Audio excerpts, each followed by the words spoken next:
In this snip, I'll demonstrate how to install Chocolatey, the package manager for Windows.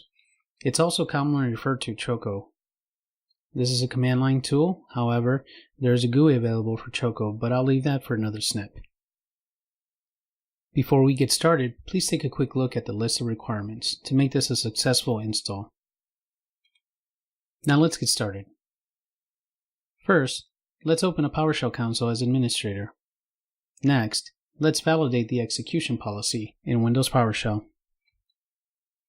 By default, it should be set to restricted.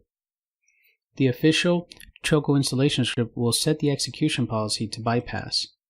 For more information and source code, please visit chocolatey.org. When ready, type in the following command into your shell and press enter.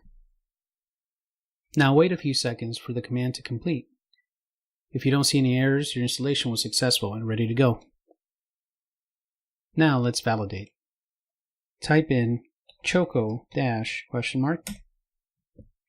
you should get the Choco help section, which lets you know that Choco is installed and working.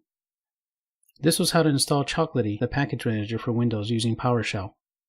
Be on the lookout for more Chocolatey goodness on Tech Snips. Thank you for watching.